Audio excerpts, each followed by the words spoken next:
चीन में इस वक्त एक रहस्यमयी बुखार बहुत तेजी से वायरल हो रहा है, जिसका शिकार ज़्यादातर बच्चे लोग हो रहे हैं। आपको बता दूं कि इससे पहले चीन से कोविड-19 आया था और कोविड-19 ने हमारे देश की आर्थिक स्थिति को बहुत गिरावट कर दिया था। जीडीपी हमारा डाउन हो गया था और कोविड-19 की वजह से हमने कई अपनों को खो दिया था। कई लोग बेघर हो गए थे और कई ऐसे दफ्तर और पूरे भारत में जितने दफ्तर थे, सड़क थे, बिल्कुल सन्न-सा रह गए थे, बिल्कुल खाली हो गए थे, क्योंकि भारत सरकार ने इसको पे प्रतिबंध लगा दिया था कि आप एक दूसरे के घर में ना जाएं, क्योंकि एक ऐसी बीमारी थी जो एक खांसने से दूसरे खांसने पे चला जाता था, जिससे बीमारियां होती थी और इसके कारण कई लोगों की मौत हो जाती थी। वैसे ही अभी एक चीन से आई है बीमारी, इसको बोल रहे हैं चाइना पेनोमोनियम आउटब्रेक। ये ज़्यादातर बच्चे को हो रहा है।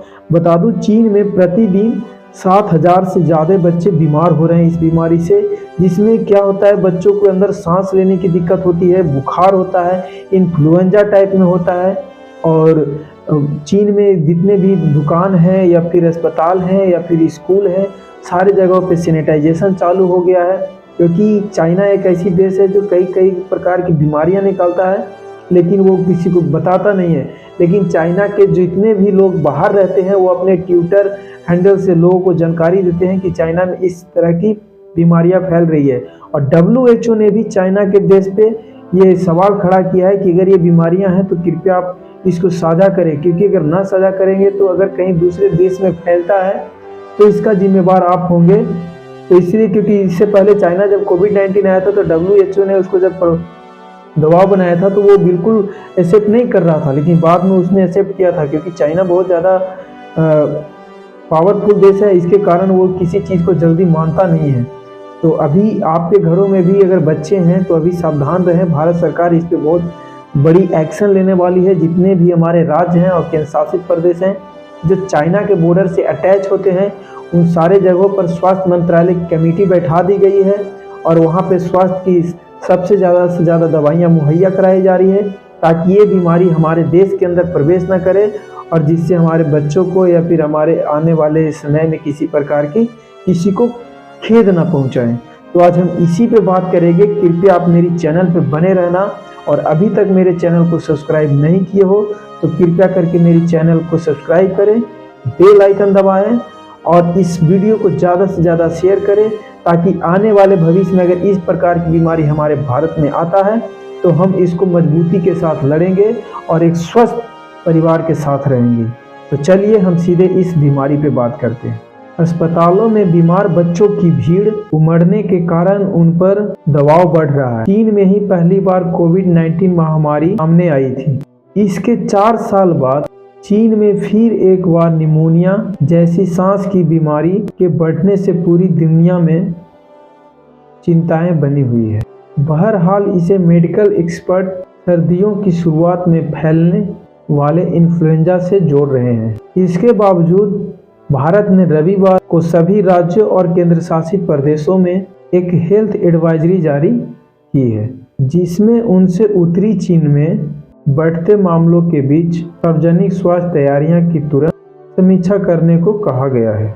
स्वास्थ्य और परिवार कल्याण विभाग ने कहा कि उसे अत्यधिक सावधानी बरतते हुए सांस संबंधी बीमारियों के खिलाफ प्रारंभिक उपायों की सक्रिय रूप से समीक्षा करने का फैसला लिया है। चीन में सांस संबंधी बीमारी के मामलों में तेजी बढ़ोतरी को विश्व स्वास्थ्य संगठन WHO ने भी महसूस किया है। इसके लिए इन्फ्लुएंजा, माइकोप्लाज्मा, निमोनिया और SARS-CoV-2 जैसे सामान्य कारणों को जिम्मेदार ठहराया है। चीन पिछले दिसंबर में कोविड प्रतिबंध हटा दिए थे। WHO ने चीन अधिकारियों से इस नए बुखार के बारे में हर जानकारी मांगी है। फिलहाल यह माना जा रहा है कि चिंता का कोई कारण नहीं है।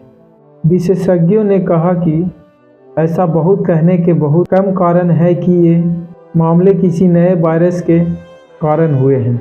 13 नवंबर को चीन के राष्ट्रीय स्वास्थ्य आयोग ने खासकर बच्चों में सांस संबंधी बीमारियां में बढ़ोतरी की सूचना दी।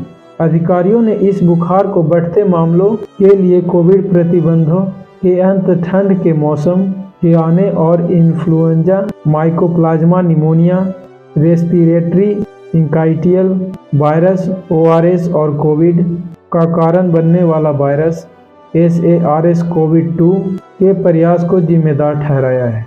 20 नवंबर को सार्वजनिक रोग निगरानी प्रणाली प्रमुख ने बताया कि निमोनिया के प्रकोप के कारण कुछ चीन अस्पताल बीमारी बच्चों से भरे थे।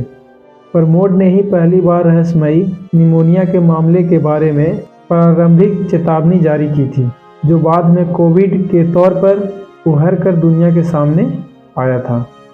तो चीन पे भरोसा ना करें, चीन कुछ भी कर सकता है।